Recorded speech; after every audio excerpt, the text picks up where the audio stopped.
Partner session by Infinity Infotech Parks on the next growth frontier, GCCs, Age Tech, and Eastern India's innovation advantage. May I please request Mr. Raja Gopal G, co-founder, director, and group CEO, LifeBridge Group, Mr. Shoma Basu Malik, head of service operations, British Telecom, Mr. Adarsh Narahari, founder and managing director, Primus Senior Living, Mr. Shantanu Ghosh, head East, Cushman and Wakefield, Mr. Shankar Ghosh, managing director, Global Mid-Market Accenture, Mr. Dipankar Mukherjee, chief of marketing and sales, M Junction Services Private Limited, Mr. Sundaram VG, partner and CEDA leader, PwC India, and the session is moderated by Mr. Anindo Das, Vice President Marketing, Infinity Infotech Parks Limited. So, requesting everyone to take the stage. Shantanu, you please. So we'll quickly start. Thank you so much for joining us at the 4th edition of Techie Summit organized by Bengal Chamber of Commerce. We are running late, and 3 of my panelists have to catch a flight. So I'm so sorry on behalf of the chamber, but I'll immediately start without introduction. You will see, you Google them, and you will know more about them. But I'll quickly ask Adarsh Narahari from Primus Senior Living to tell the Primus story. The reason for bringing in Age Tech in this tech program is because it's high time that it should come on the mainstream. And that's what we have been telling the Bengal Chamber of Commerce. And India has already entered the era of longevity.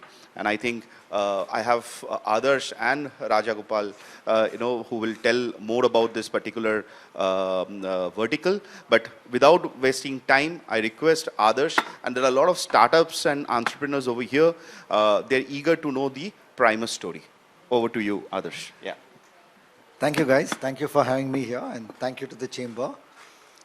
Like I was telling you earlier, I think the biggest opportunity for Bengal is to solve for people who are aging, right?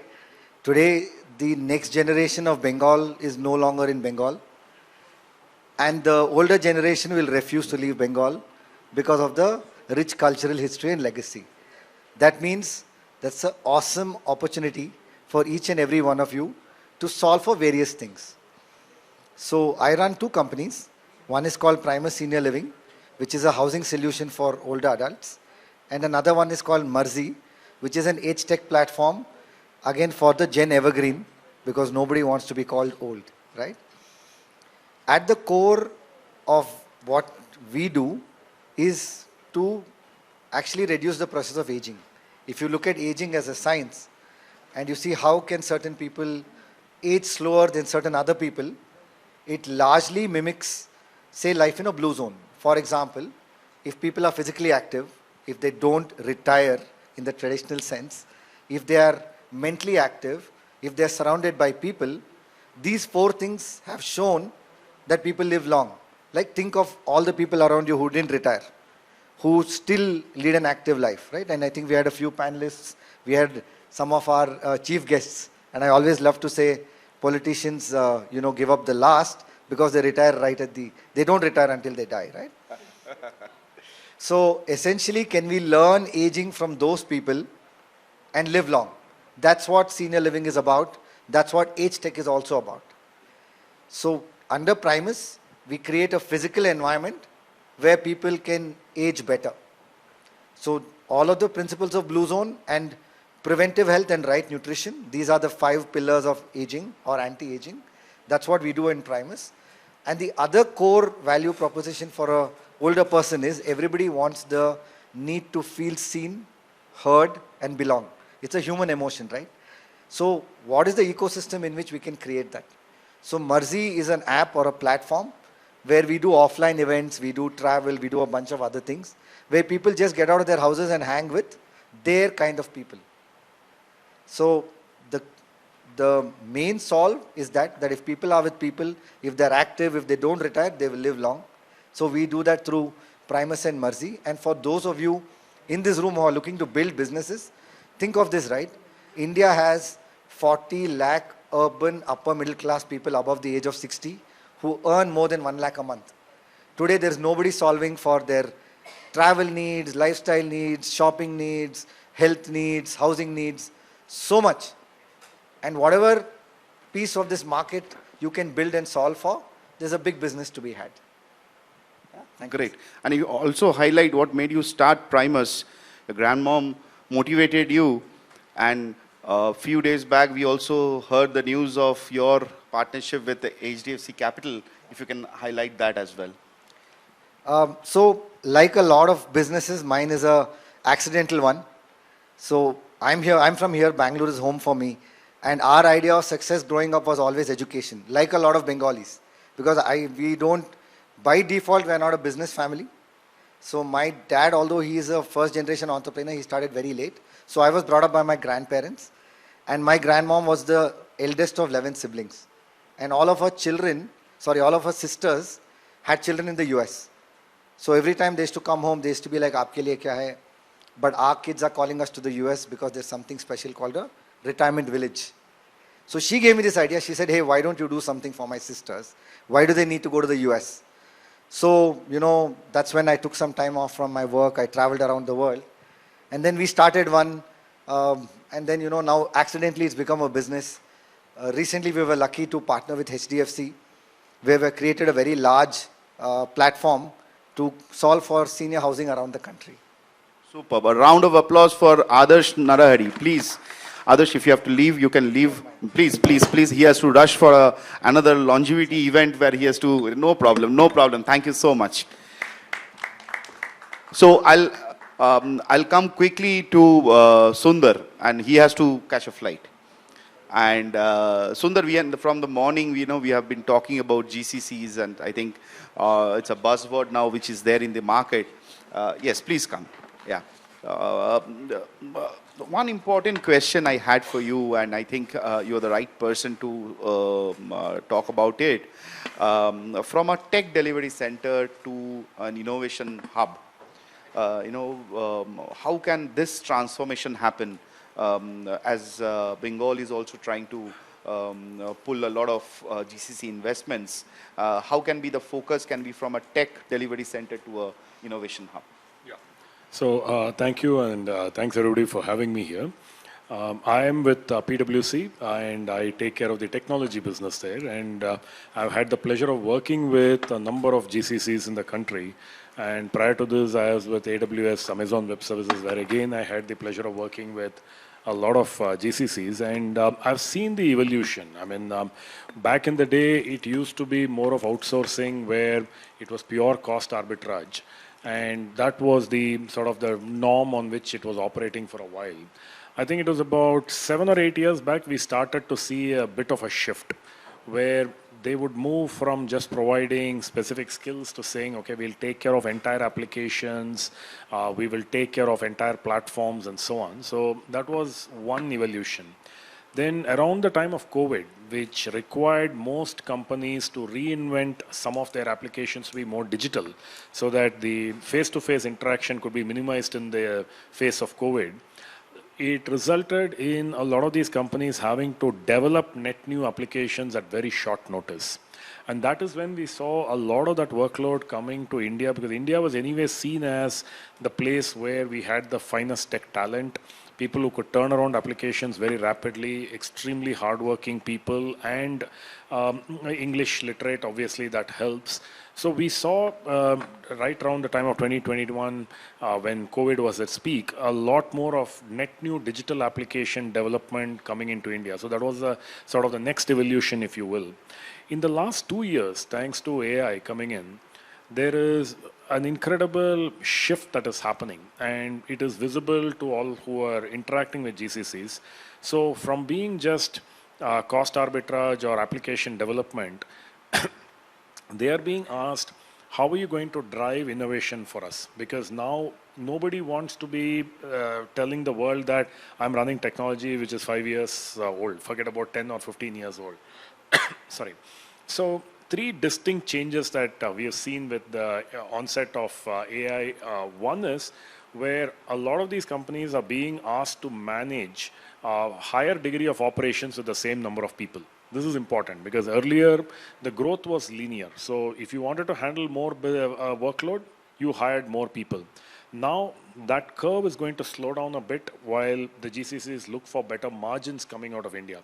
So that will require AI for automation of operations in a very significant way, whether that be management of applications, whether it be development, whether it be testing, whether it be documentation, what have you. This is one big. The second big change we are seeing is that as I mentioned, they had started to develop digital applications some years ago. But somewhere along the way, people realize that if I'm sitting in India and I'm developing something for my parent in the US, why can't I then take it to my, let's say, subsidiary sitting in UK or a subsidiary sitting in South Africa? So they started thinking in terms of build for one country, but then platformize it, so that it can be taken as a SaaS offering to multiple countries. Now, in that kind of a world, what happens is that it's very different to building it for a country. When you say that I'm building a single platform that has to be applied across multiple countries, you have so many new considerations. The workload is very different. The regulations are very different. The languages used are different. A single application with multiple tenants, one for each country, the way you cost it, the way you manage it is very different. So in our world, we refer to it as multi-tenant architecture vis-a-vis single-tenant architecture, which is a very different world. So that opens up a huge possibility. The third is something very interesting that I've been seeing in the last few weeks. In fact, I'm talking to an automotive company's GCC sitting here in India. And one of the things they said was very interesting. They said, look, if we can build something for India, because they also have a presence in India other than just being a GCC, they also sell their vehicles in India. And their point was, if I can develop it at a cost point which is very relevant to the Indian market, then I can potentially take it to any country because it handles volumes way higher than any other country, barring China, and at a cost point which would be very, very suitable for anywhere in the world. So those are the three areas where we see significant potential for GCCs to repurpose themselves or refashion themselves, if you will, as centers of excellence and centers of innovation as against being pure technology delivery centers. Great. A round of applause for Sundar Ram, please. If you have to leave, you can leave. Yes, please. Thank you so much for your time. Thank you. Yeah. Yeah. Yeah. But he has to catch a flight. You can give it. Yeah. Give it. Okay. Dipankar Da also has to catch a flight. I'll come to Dipankar Da and then I'll come to Raja Gopal. Dipankar Da, you have seen a lot of transformation, and in the eastern part of India, there are a lot of traditional industries which are prevalent still today. M Junction has been playing a very, very critical role in the e-commerce space. So how do you see the change which is happening in the era of AI? And what opportunities do you see in East as far as tech is concerned? If you can share your views on that. Thanks, Anindo. Am I audible? Yeah, you're audible. Thanks, Anindo. I think first things first, I work for a company which was a startup in 2001. It's part of the Tata Group. But the great thing is that we celebrated 25 years this year. And in this journey of 25 years, some of the things which I have been hearing since morning, they have kept true to that basic principle, in the sense that this company, M Junction, is a platform for B2B. And right from day one, they have kept one thing very clear, that whatever we do should be replicable and scalable. And the ability to say no to anything which is non-replicable and non-scalable has been at the foundation of this company. So that's one. The second thing which comes to my mind is Honorable Finance Minister earlier said that Sector 5, which is the IT hub in Kolkata, for those of you who are not from Kolkata here, has a lot of branches and regional offices, and he would love to see head offices there. I'm very happy to say that M Junction is headquartered in Sector 5.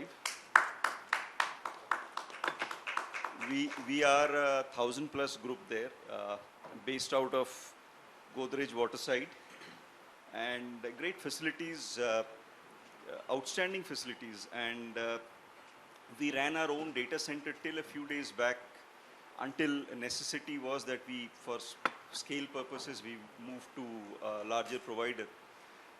So coming back, Kolkata has a lot to give. Eastern India has a lot to give. GCCs are getting announced by the week. There is a massive amount of compute space which is needed, much more than anybody of us could have imagined a year or two back. Much, much more than what we thought the world would be around COVID, which was just 5 years back. Things have changed dramatically. And the heart of it, the compute power being driven, the heart of it is AI. And within the Tata Group, chairman of the group announced in the TCS AGM a couple of weeks back that from now the benchmark would be, a few years back, IT companies used to, apart from their earnings, report that we have crossed 1,000 people or 100,000 people, or somebody as big as the big four, 300,000 people, 500,000 people. But now the benchmark is changing, and they have started to ask themselves, do we have more AI agents than more individuals working for us? That's the shift which has already come. Whether we like it or not, people are practicing AI, and more it will grow. It is bound to grow. And finally, East India has a lot of opportunities. I mean, M Junction has grown. Now that I'm sitting here, I'm thinking what made us grow. Being in Eastern India, 98% of my revenues come from outside of East. So the potential in East is massive, and as we start catching up, there are massive potential for revenue build, because some of the core industries which will fuel infrastructure growth in India is in East. You talk about mining, Eastern India is the hub. You talk about steel, any industry, China the growth has been fueled largely by the infra, and steel is at the heart of it. Just for our records here, India makes 160-70 million tons of steel a year. We have a 2030 vision of going to 300 million. China is 3x of that already. So Eastern India is again the hub for steel. Bengal has a lot of catching up to do. Orissa is miles ahead and is emerging as the steel state for the country. Kalinganagar is a live example, and there is no reason why Bengal cannot replicate a Kalinganagar or a Jamshedpur. So there is massive potential in East, and I think we'll catch up very fast. Thank you. Great. Thank you so much, Dipankarda. You have to catch a flight. You can leave. Thanks for bringing forward, and thanks to my co-panelists. Thank you. We'll catch up again. A round of applause for Dipankarda, please.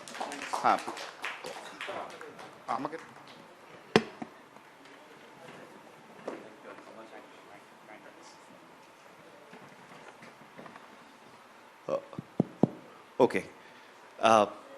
Again, let's come back to Edge Tech. And, Raja Gopal was so kind enough, because he was about to start the session. That's what the planning was, but they had to leave. So I'll come back to Raja Gopal, and he's from Live Bridge, and they have also recently entered Bengal market. I request you, if you can share, what is and I see a huge business opportunity which is there for the lot of startups over here, the lot of entrepreneurs, and a lot of mid-level IT companies are also here. Where do you see the business opportunity coming, and what made you enter East? Sure. Yeah. Thank you, Anindo. Thank you to the chamber. Good evening, everybody. I represent a group called LifeBridge Group, which I co-founded with Dr. Rima about 10 years ago. We are from healthcare background, we are not from real estate. But, the aging and longevity and seniors and elders has a very nice blend of, healthcare, hospitality and real estate. And it's a very beautiful 9 yards that you will all enjoy as you start getting deeper into that. I just want to take 1 minute, Anindha, with your permission, to just talk about what we do. We basically operate a couple of brands. One is called Serene Communities by Columbia Pacific. We are the largest retirement home player in India today, with over 11 communities in operation with about 2,000 units with about 2,700 active seniors living with us. We didn't stop with that. About 5 or 6 in sale right now and another 8 under plan.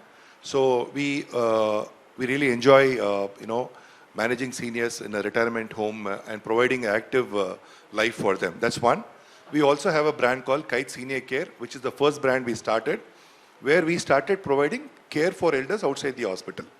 We started establishing care centers 6-7 years ago. We were way ahead of time. I wanted to know the brick and mortar of senior care and senior living is still in the early days in India, but age tech is also trying to catch up with that, which I'll dwell a little bit. We continue to be the leader in out-of-hospital care as well, with about 8 or 9 facilities, about 500 odd beds.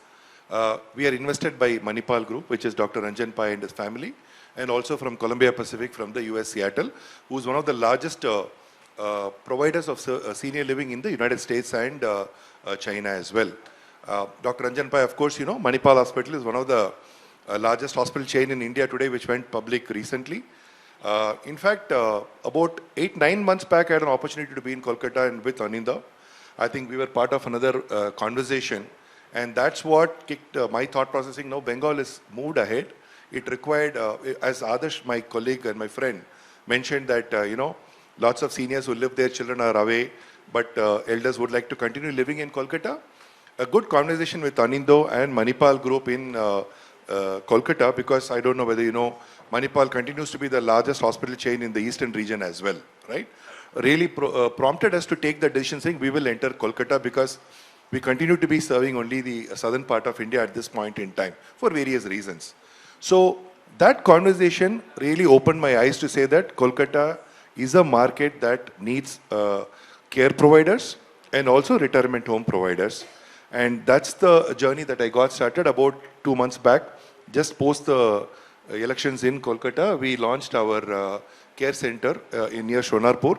We started off well. We have not yet launched because of waiting for the government to form, etc.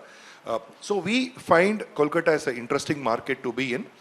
I want to give you another connotation to this, and before I say that, I want you to know, I also represent the industry body, the largest body in India called ASLI. I think Infinity Group, led by Anida, is also part of that organization. This is the first and the dedicated organization in India serving senior living communities and senior care providers. We are about 90 of us at this point in time. The latest entrance into the industry body is also DLF, which plugged themselves into the body. We have been doing something interesting. What I've seen as part of the industry body, and I've taken up the chairmanship this year. For the next 2 years, I'm chairman, and I work very closely with Niti Aayog, various ministries in Delhi and state governments as well. And there's a lot of advocacy to be done when it comes to senior living and senior care in India, because it's in its formative stages, right? I just want to talk about not only the great market that exists in West Bengal and Northeast as well, but I don't know how many of you know, across India today, the caregiving as a profession, 70% of the resource for us, because we are one of the largest providers and we have many more good competing players in south of India, 70% of these resource comes from Northeast, predominantly from West Bengal. Fantastic resources we get. They are very, they really want to serve people. They really are very dedicated and very humble, and they learn very fast as well. Why did I talk about this to you is, while it is a consumer market, the Bengal and Northeast as well, it is also a market that is going to be very futuristic when it comes to serving the elders, and I'll take 2 minutes to talk about that. How many of you, I don't know, are aware, day before yesterday or yesterday, I think Niti Aayog released the latest report called Empowering Caregiving in India to meet the Viksit Bharat goal of 2047, I think. 70-80 pages, fantastic report, please read that. It talks about the importance of caregiving in India. I'm giving a different connotation before I jump into technology, Anindo. I've been traveling to a few countries, and we've been engaged with Japan recently. I don't know how many of you know, Japan is facing a very acute problem, and I want to link this to technology. In Japan, you have seniors and very less number of caregivers. So all the big insurers in Japan, and why insurers? Because many of the seniors are covered by proper insurance schemes in Japan, which is not there in India, let me tell you. How do you take care of you beyond 60, 70? What is the mode of financing? Is a big discussion that people like us engage with IRDA or banking institution or Ministry of Finance, etc. So I wanted to know that manpower, acute shortage of manpower is a big topic of discussion. India does have younger population which is there to serve these communities, but I think a combination of manpower which is available in plenty in West Bengal and a great consumer market that's getting formed right now, I would say. I think we need to really create more awareness, and that's what we saw. 15 years back, Coimbatore started creating that concept of awareness, and slowly people started moving in. So players will come, demonstrate the viability, bring in more consumers over there, and slowly the market will catch up. People like us are now trying to go aggressive in the West Bengal and the nearby regions, supported by somebody like Manipal over there. We see a great opportunity entering West Bengal market, because it's going to be a market where elders will require both medical care and an active aging environment. We also want to be very aggressively present in the market, because to work very closely to get resources from there, which can be used across India, and probably pathways to countries like Japan and Europe, where children can work with us and then go there for a couple of years, make money, come back and have a safe place to live here. So that's the whole scenario. We are very positive on West Bengal and Northeast as a market. Great. Thank you so much. A round of applause for Raja Gopal, please. Before I come to Shankarda, I'll come to Shantanuda.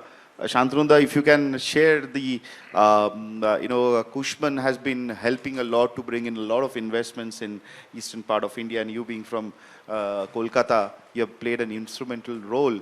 How do you see the market which has evolved? I know it cannot be compared with Bangalore market or any other market, but it has its own intrinsic qualities. If you can highlight that part from a number point of view, and where do you see the next wave will come from? Thanks, Anindya. So, as you correctly said, that if Calcutta is juxtaposed against matured cities like Bangalore and Hyderabad, we are far behind. But here, I would like to kind of, share a few numbers. So there are about, 2,100 GCCs in India, and every year, annually, about 60 GCCs are getting added. And the industry expectation is to kind of, scale this number to 120. So which means there is huge opportunity. The question is like, what are the advantages we have? Number one is, of course, the talent, which everyone is talking about talent. What's the reason? Because Kolkata is home to three I's, ISI, IIM, and IIT. Supported by extensive network of private colleges. So talent is not a problem. In fact, I was surprised. Somebody was saying that 1.2 lakh graduates, STEM graduates, like Calcutta comes from Calcutta, right? So which means, why is it that they are migrating to other cities? We are unable to give them the right opportunity. Why is it so? Number one was the perception problem, which personally I am rejuvenated, right? So that is number one. So perception is something we can take care of. Number two is, hello? Yeah. So number two is, we do not have the requisite infrastructure. When I talk about infrastructure, is that the the IT buildings, what we get to see in Bangalore and Hyderabad. Why is it so? There was capping on land, and also like we know that how the developers have bled over the period of time, right? Again, things are changing. We can't expect miracle to happen overnight, so it will take time. The best part is intent and the like the perception, right? So that is number two. So like we can address talent and the infrastructure.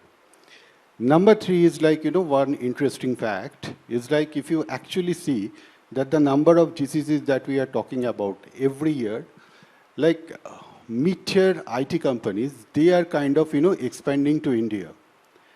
Their revenue is between about $15 to $17 billion, right? There's a huge landscape, which we can walk around, right? And the Calcutta has the requisite ecosystem in the making to provide that platform to these, GCCs to come and set up the business, right? And one thing, at last but not the least, like if you draw a line from, Kashmir to Kanyakumari, you will see that the West is much richer than East. And now we, people from East, owe to the country to kind of contribute, right? And every development in East has to start from Calcutta because of its size and scale, correct? So once, like, the Calcutta reaches at its peak, I think we can channelize that growth to other cities. So cheers, I think, we are up for Thank you good so time. much, Shantanu. A round of applause to Mr. Shantanu Ghosh. I'll come to Mr. Shankar Ghosh. Shankar da, he's from Accenture, a very senior person. Happy to have him. He also has to catch a flight, but he said that on in the 4:30, if you can wrap up, I can be there. So, Shankar da, you have been, a lot of people were not there at the round table with the Honorable Minister, and you suggested some of the ways which the government should focus upon. If you can mention those points once, that how helpful it will be if we can implement those points to bring in GCC investments. And you have been last year also, I still remember, you have been highlighting upon that to focus upon, instead of, okay, US can be a big market, but if we can start focusing upon geographies like Japan and all, a lot of GCCs are entering, Japanese GCCs are entering India. Over to you, Shankarda, if you can share your views on that. Thank you so much, Anindo. And my thanks to BCC and I for having me here. It's always a pleasure to kind of see the vibe and see the ever-growing young startup community and the investors, because this traction actually creates the ecosystem. So, excellent question, Anindo. So, essentially, during the roundtable with the Honorable Finance Minister, I was talking about few things, but let me take a step back here because that requires a bit of context. Being the global lead for mid-market segment in Accenture, obviously I get to work with globally many private equity firms, venture capitalists, as well as those G4K and 4K plus organizations across the globe. So essentially, one thing is very clear. If you look from their lens, India GCC story is no more a story of cost arbitrage. So they have realized it, and I think, faster we realize it, it is better for us. And I'll give you statistics, because we help multiple organizations, global organizations, to set up GCC here, not only in India, but multiple other countries, both in Europe, Middle East, as well as, Asia, Oceania. But I think 2024, when at the end of 2024, some of us, we are having a roundtable with all the third-party advisor, kind of Everest, Gartner, those kind of third-party advisors, analysts, community. And research emerged that point of time, but by end of 2024, in India, there was round about 1,700 GCCs operating out of 3,000 locations and employing round about 1.9 million, talent and generating around 64 billion US dollar. That was the number. And by 2024, analysts talked about, hey, what should be the ambition 2030 for India from GCC perspective, and everyone said that research output is actually signaling by 2030 GCC revenue will touch $100 billion. 2 years fast forward, we are now 2026. I talked about 1,700 GCC. That point of time now has become 2,100 GCC. I talked about 1.9 million, talent employed that point of time. Now it has become 2.3 million. But think about it, that 64 billion revenue has now touched 98.4. So what we talked about 2024 ambition 2030 would be 100 billion. We are almost nearing that. So that's the power of growth. First we need to realize, right? Second thing, one of my co-panelists was talking about global the CEOs, C-suites expectation from the GCC from India would be innovation, and therefore they would want to see higher revenue per FTE. Think about it, it has happened because when I talked about 64 billion, and I'm talking about in 2 years 98 billion, the revenue has become 150%. But that point of time, 1.9 million talent deployed has not become 2.7. Now it is 2.3. So what does it mean? The per talent, per person revenue from India has gone up. So we have already taken a step forward in terms of giving back to India, where many of the, the GCC leadership in India now taking a shot in terms of the products for those global companies. And isn't it something which is of pride to us? It is. So a lot of things which are happening, right? And what I was talking to Honorable Finance Minister is that what those stats look like for West Bengal, right? And let me start with some positives, because always we said like, we are lagging behind. Yes, we are lagging behind, but let's start with some positives. 239% year-on-year growth in terms of the acquired space, because 0.1, when I talked about 2024, West Bengal was 0.1 million, the square feet at that point of time in terms of GCC occupancy. Now 0.5 million, right? In 2 years, it has become 5 times. So 239% last year, year-on-year, to 2025 to 2026 in West Bengal. First. Second data point, last year, maybe 10 months, 7 deals of GCC happened in West Bengal with average, square feet is around about 72,000, which is a great number. And the third important thing is, in the emerging list, West Bengal is now 3rd state in India, right? And it can become second or first even very soon. But the question is, why I was putting this proposition to Finance Minister, the question is, does West Bengal remain as an emerging alternatives, or West Bengal should aspire to become, the India's next specialized GCC destination? That's the question for us, right? And that's where I was generating ideas like, how in West Bengal things can be done differently. And of course, draft policy, many of you have already, reviewed. And I was generating certain ideas that how these things can be different. First and foremost, things can be different in West Bengal by creating an ecosystem which gives back to West Bengal. What do I mean? Think about China, think about Chennai. What they said that we are not going to solve everything and, hey, you bring your GCC. Their tone was not like that. They said, here are 2 or 3 things which are uniquely differentiated. And if you set up GCC, this is how we can solve your problem. Very different pitch.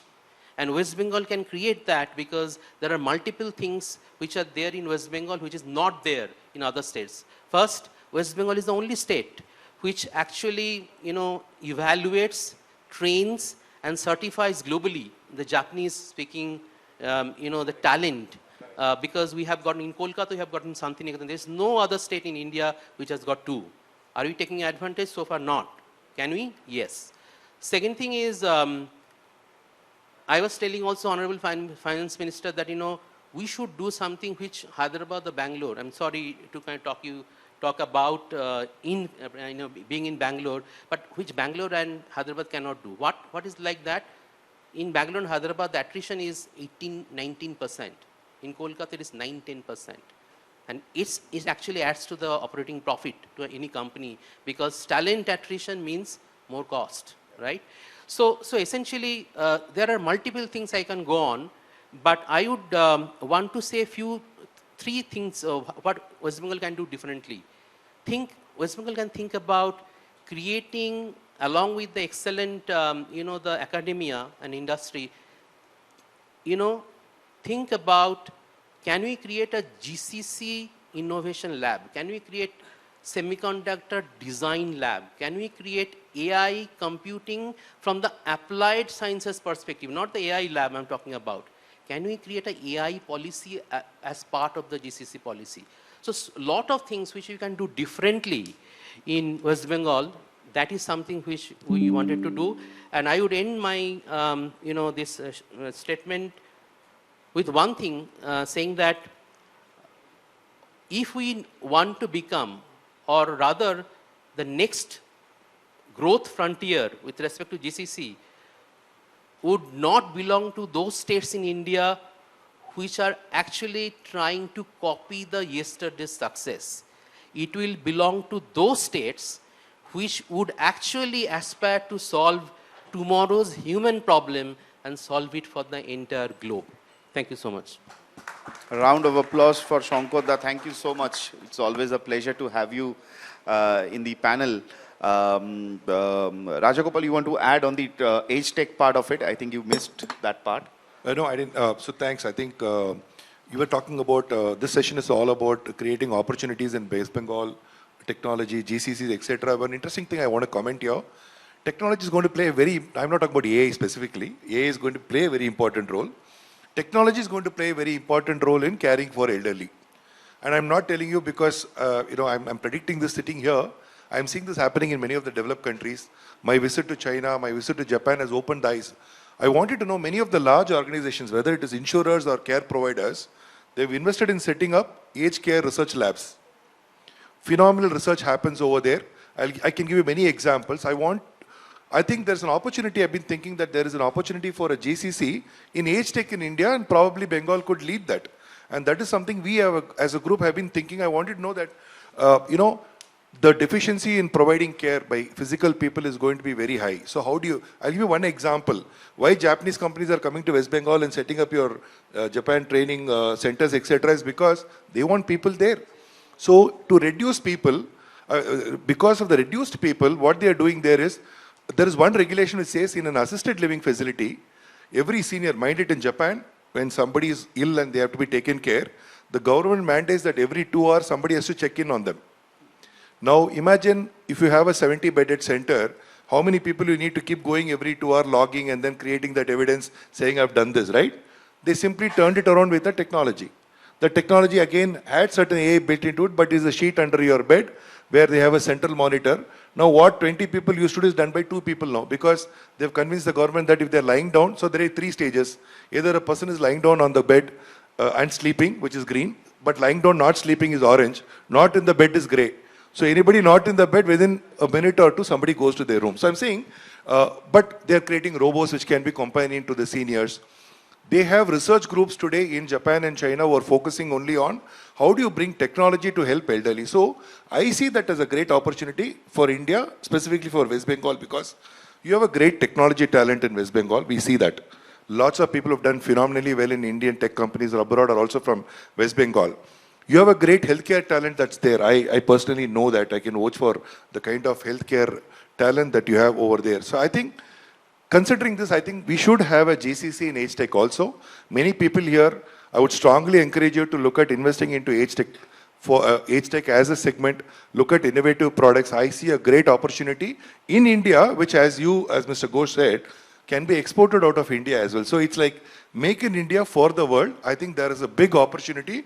If somebody like West Bengal can take a lead in that, I see a great potential in that. Great insight.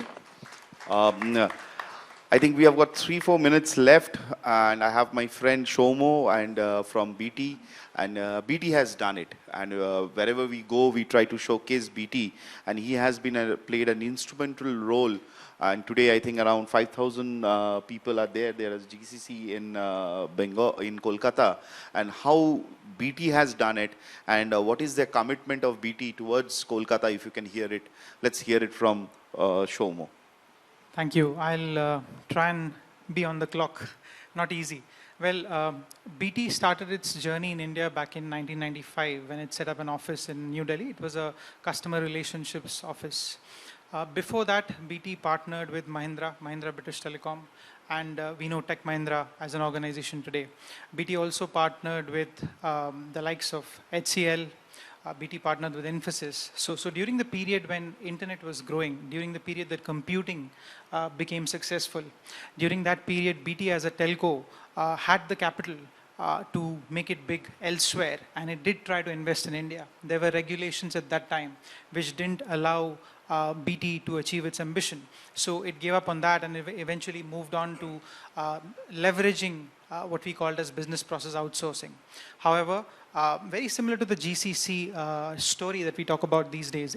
GCC story is just about realization of a fact.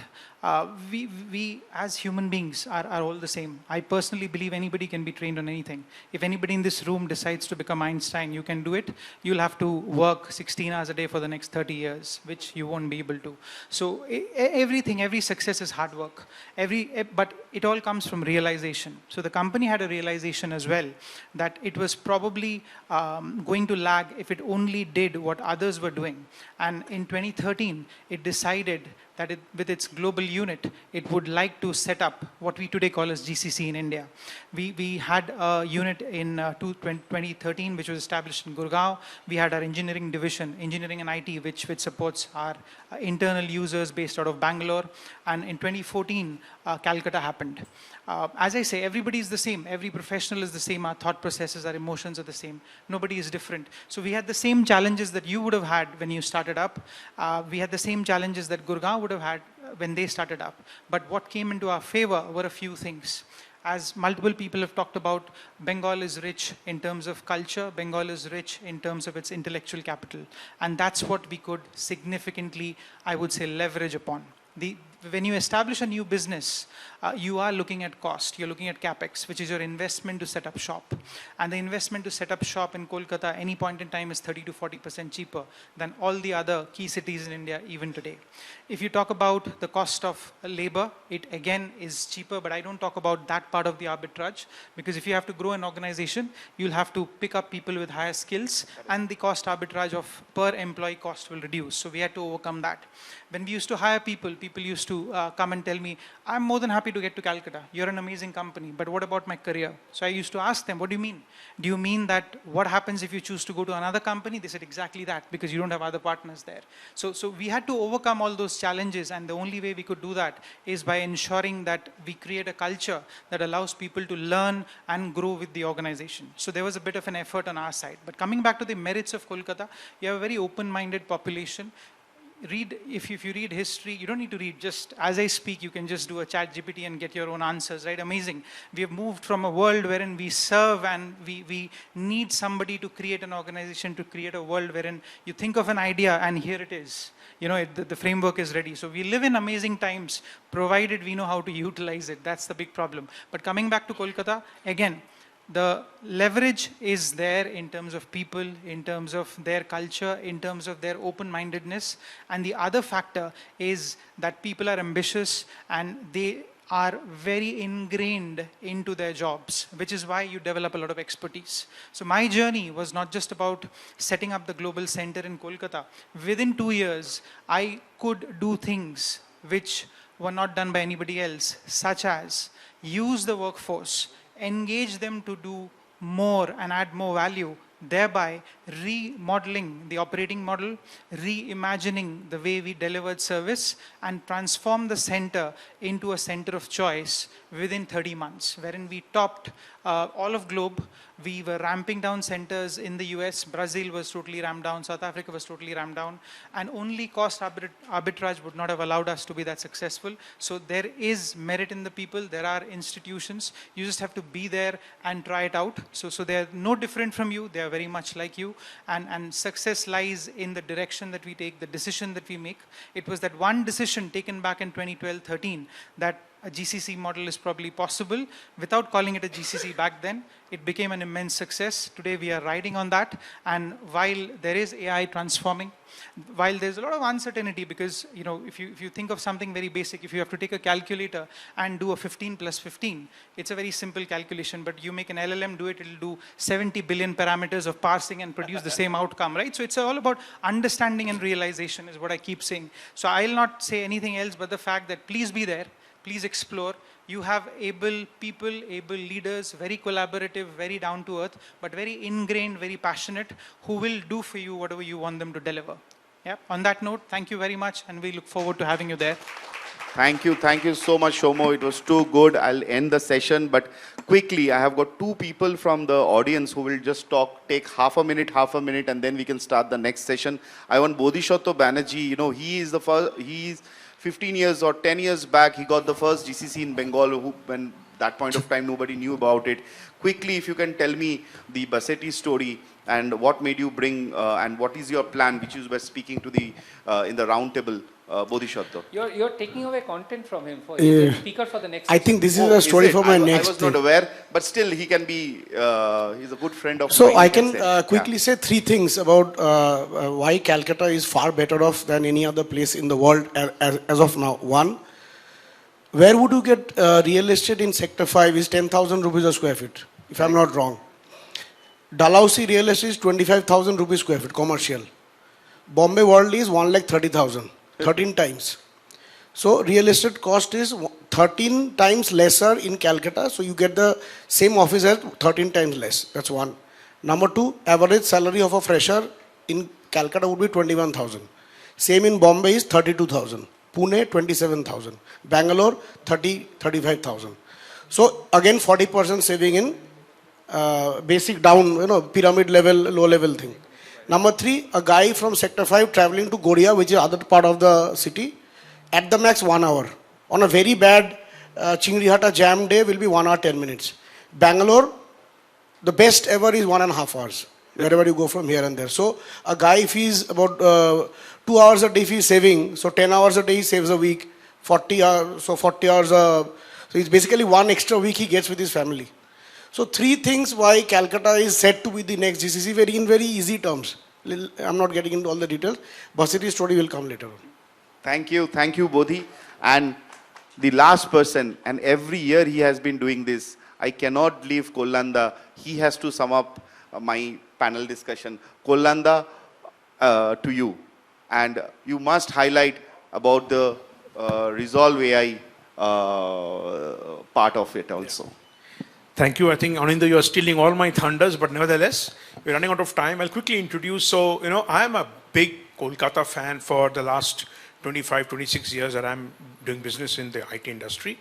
The latest one is the one that I'm representing right now is I'm the managing director of Resolve AI, which is a NASDAQ-listed, London-based conversational AI company. The reason why we are in India is because the primary condition of coming to India was to make Kolkata the headquarter, and they've done it. And, and I'm very proud to say that. In the morning, Minister was talking about it, and I'm very excited to tell him that we have done it. We are here, we are headquartered, and my management is extremely happy with what they are seeing, the kind of people, the quality of people, amazing. And all deep tech work, my heart and soul of the company, all the development and the productization is happening in Kolkata with the local boys and girls whom I picked up from many institutes who are present here, from various education organizations, and they're doing a phenomenal job. I'm proud of them, I'm proud of Bengal ecosystem, and I want all of you to come and join us in that party. Thank you so much. Thank you, everybody. Over to you. Kollan sir is an Argentina fan, and the thing that you did is a Gianni Infantino trick, which is making Argentina show all the thunders till the finals. So, yeah, but I hope that the final session is as good as how Spain played. So I want us, the next panel to perform like Spain rather than Argentina. So we have the honors to do. Anindo, you know how the drill is. I would request you to pass on the token of our appreciation to all our speakers. From your left to Mr. Shantanu Ghosh first.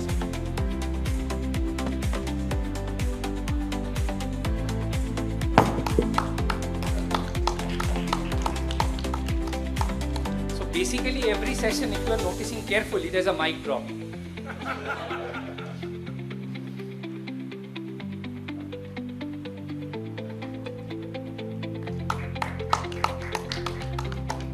Mr. Raja Gopal, Pankaj Ghosh, and Mr. Shomu Basumali. And can we have a photo of, please, of all the panelists once?